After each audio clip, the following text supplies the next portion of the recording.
Assalamualaikum warahmatullahi wabarakatuh. Alhamdulillahi rabbil alamin wa bihi nasta'inu ala umurid dunya waddin. Wassalatu wassalamu ala asyrafil anbiya wal mursalin wa ala alihi wa ashabihi ajmain, amma ba'du. Yang hadirin yang kami hormati, kita lanjutkan kajian kita, pembacaan kita terhadap kitab Bidayatul Hidayah karya Hujjatul Islam Imam Al-Ghazali, yang insyaallah melalui kitab ini kita akan fasal demi fasal atau setapak demi setapak, kalau dikerjakan, dilakukan dengan sungguh-sungguh, dengan niat yang murni karena Allah Ta'ala, diharapkan nantinya kita sama-sama mendapat hidayah dari Allah Subhanahu wa Ta'ala. Amin amin ya rabbal alamin. Selanjutnya adalah babu adabi dukhulil khala, bab tentang adab-adab memasuki khala atau memasuki toilet. Kalau dulu itu tidak ada toilet, tidak ada dinding, tidak ada tidak ada tembok seperti sekarang. Makanya disebut khala, yaitu menyendiri, menyepi. Jadi kalau kita mau buang hajat itu, kalau dulu itu nyari tempat yang sepi, yang itu tidak ada orang sama sekali. Kalau sekarang kita enak memasuki WC, kamar mandi sudah tertutup semua. Kalau dulu belum. Makanya disebut dukhulul khala, memasuki ruang sepi sebenarnya, begitu kira-kira. Tapi sekarang kita bahasakan sebagai toilet. Faidha qasatta, ketika kamu berniat baital ma'i, memasuki pintu air, di qadail hajati, untuk membuang hajat, faqaddim, maka dahulukanlah fid dukhuli, dalam memasuki rijlakal yusfid dukhuli rijlakal wusra, dengan kaki kiri. Jadi kalau kita memasuk WC itu yang pertama didahulukan kaki kiri. Wa fil khuruji, dan ketika keluar rijlakal jubna, dengan mendahulukan kaki kanan. Jadi kalau masuk kaki kiri, keluar kaki kanan.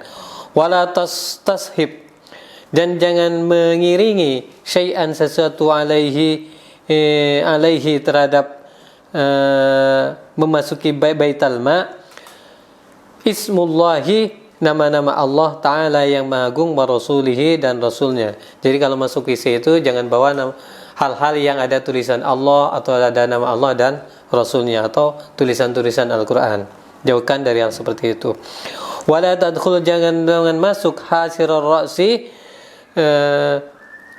dengan tanpa penutup kepala, walaha fil qadamini, dan tanpa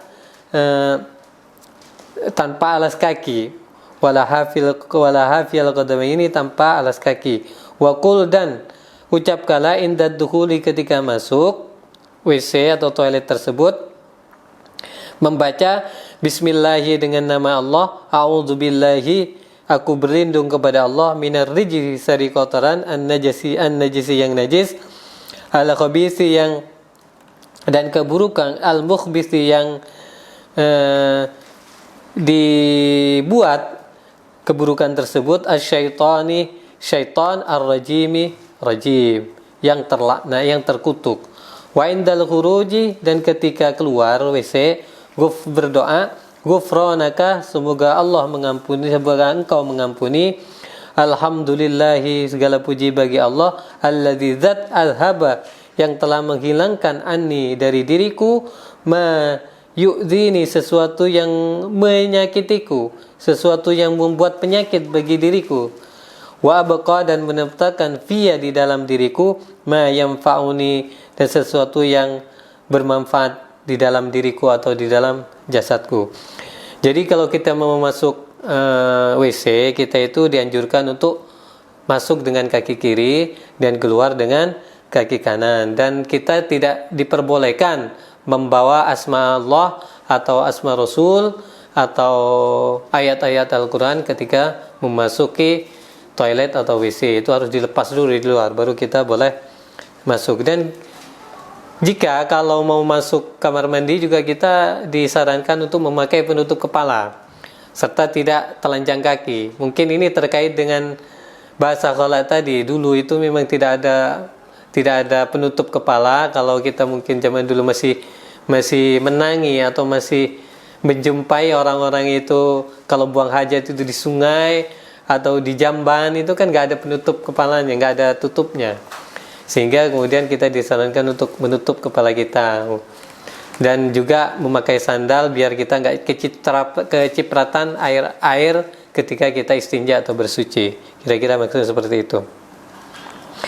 Kemudian berdoa kepada Allah dengan doa yang disebutkan tadi, Bismillah, a'udzubillahi minarrijzi wa a'udzubillahi minarrijzin najasil khabithil mukhbisi syaitanir rajim.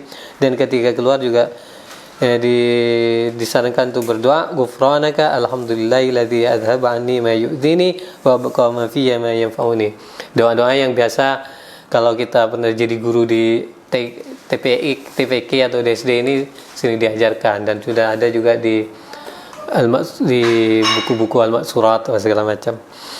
Wa yang bagi, dan sebaiknya dan nubala, untuk menyiapkan batu qabla qada'il hajati, sebelum buang hajat. Kita siapkan batu sebelum buang hajat. Wala tastanjia, dan sebaiknya tidak beristinja bil ma'i, dengan air, fi maudi qada'il hajati, di tempat membuang hajat. Wa antas tabri'ah, dan ketika kamu ingin buang, wa antas ingin membebaskan minal bauli, maksudnya ingin kencing, bitanah nuhi, hendaklah dengan berdaham atau ngejen ya, ketika kita kencing itu disarankan ngeden atau berdaham. Wan natri, dan menggosok-gosok atau memijat-mijat salasan 3 kali, wa bi imraril yadi, dan menggosok-gosok dengan tangan atau memijat dengan tangan, al yusra, tangan kiri, ala asfalil ghadibi, atas zakar kita atau batang kita bagian bawah. Jadi kalau kita mau masuki untuk membuang hajat, itu kita harus mempersiapkan batu. Ya, kalau dulu memang apalagi di tanah-tanah Arab itu jarang ada air, makanya mereka banyak pakai batu. Kalau sekarang air sudah banyak. Dan ketika kencing, hendaklah kita berdaham-daham biar kencingnya tuntas keluar, dipijat-pijat bagian bawah batang kita, diurut-urut gitu, urat-uratnya biar semua sempurna keluar kencing kita, biar nggak ada yang tersisa. Karena kata Rasulullah, banyak ahli kubur itu disiksa karena air kencing yang tersisa itu. Wa in kunta, dan jika kamu fisra'i, di tengah lapang, di lapangan, fab'ud, maka menjauhlah, an uyunin nazirin, dari pandangan manusia. Wastatir, dan tutup tabi syai'in, dengan sesuatu, iwajat tahu, jika kamu menjumpainya. Jadi kalau kita di lapangan, ada di tempat terbuka, maka kita nyari tempat yang sepi, yang itu tertutup sesuatu sehingga menghalangi pandangan orang-orang terhadap kita. Wala takshif, dan jangan membuka auratmu qablal intihai, sebelum sampai ila maudil julusi, tempat buang hajat tersebut maksudnya. Wala tastaqbil syamsa, dan jangan menghadap matahari, walal qamar, dan bulan. Wala tastaqbilil qiblata, dan jangan berhadap kiblat. Wala tastadbirha, dan juga jangan membelakanginya. Wala tajlis, dan jangan duduk fi mutahaddatsin nasi, dan di tengah perbincangan manusia atau di tengah manusia-manusia yang sedang berbicara. Wala tabul, dan jangan kencing fil ma'i, di dalam air, ar-raqidi, yang diam, wa tahta syajarati, dan di bawah pohon, al-muthmirati, yang berbuah, wala fil hujuri, dan di dalam lubang batu. Jadi kita mau buang hajat itu menjauh, terutama kalau di lapangan, kita disarankan untuk pertama menjauhi tempat ramai, dan nyari tempat yang sekiranya tertutup, tidak terlihat oleh orang-orang. Yang kedua, jangan membuka aurat kita sebelum sampai kepada tempat qadal hajah, sebelum sampai ke tempat pembuangan hajah. Yang ketiga, jangan menghadap matahari dan bulan. Yang keempat, jangan menghadap kiblat maupun membelakanginya. Yang kelima, jangan duduk yang dekat-dekat orang-orang ngobrol, maksudnya tetap menjauh gitu. Dan jangan kencing di air yang diam atau di bawah pohon yang berbuah serta di lubang ya, di lubang yang kencing di lubang. Wahdaril ardi, dan hati-hatilah terhadap bumi, as-salbata yang keras, wa mahabbarrihi, dan tertiupnya angin, tempat tertiupnya angin, ihtirasan untuk hati-hatian, minar rasyasi, dari percikan-percikan, liqaulihi, karena sabda Rasulullah sallallahu alaihi wasallam, inna ammata adabil qabri minhu, sesungguhnya kebanyakan adab kubur itu minhu, dari rasyas, dari percikan-percikan kencing itu, dari percikan kencing. Wattaki, dan bertelekanlah fi julusi, ke dalam dudukmu, ala rijlil yusra, atas kaki kiri, atas kaki yang kiri. Jadi kita harus bertumpu ya. Bertumpu kalau kita kencing atau buang hajat, bertumpu pada, kalau kencing itu bertumpu pada kaki kiri. Wala tabul, dan jangan kencing qaiman, berdiri, illa an dururatin, kecuali darurat. Kita dilarang kencing berdiri kecuali darurat. Jadi bisa dipahami, saya kira ini udah biasa ya kita bahas.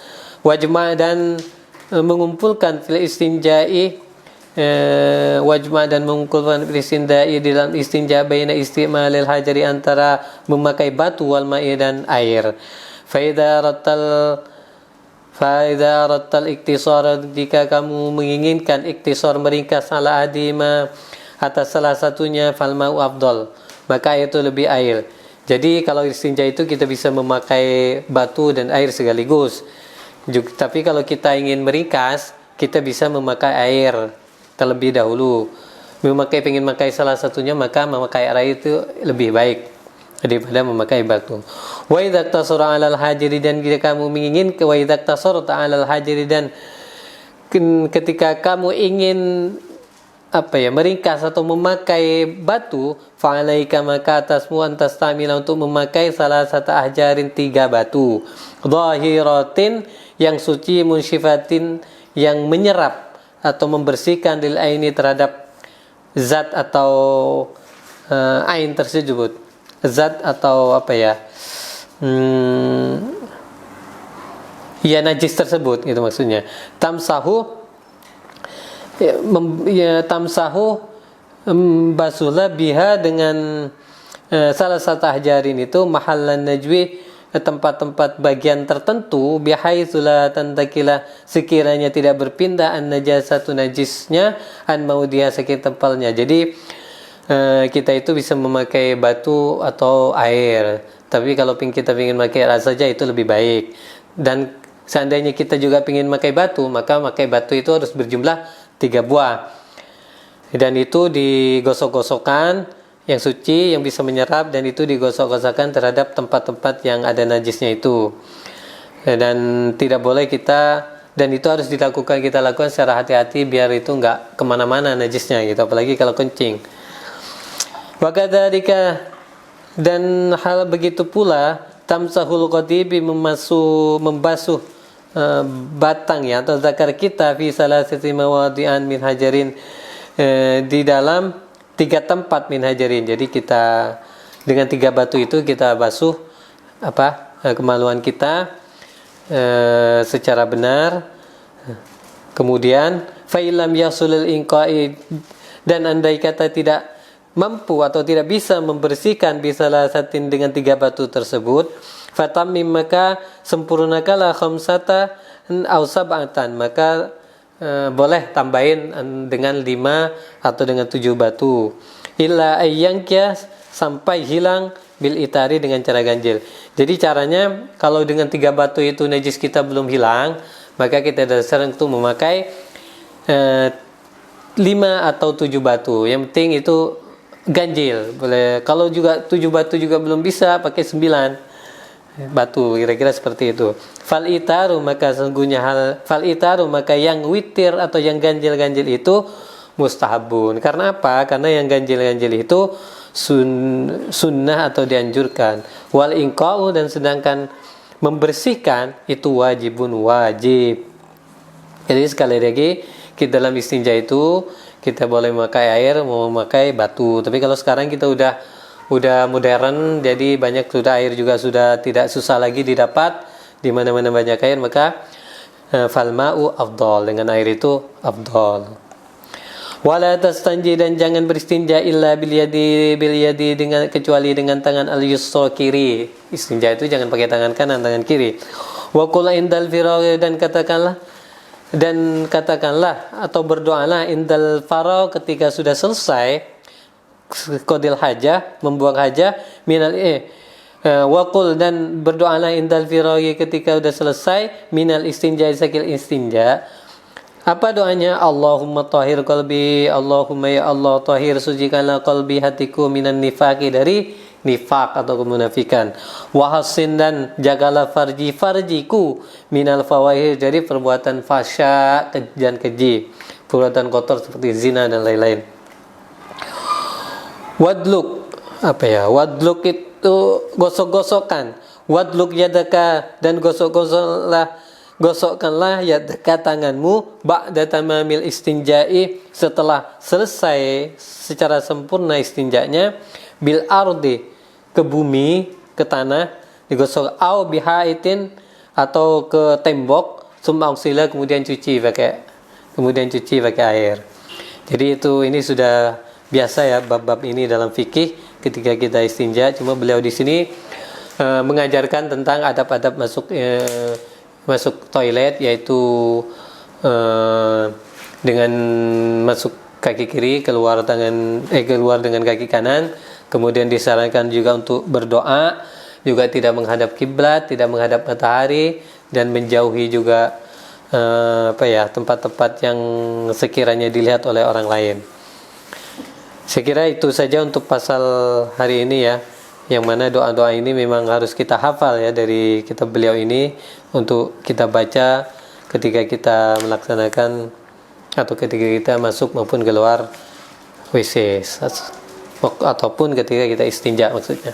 Sekian dulu pembahasan kita pada hari ini. Wallahul muwaffiq ila aqwamit thoriq. Assalamualaikum warahmatullahi wabarakatuh.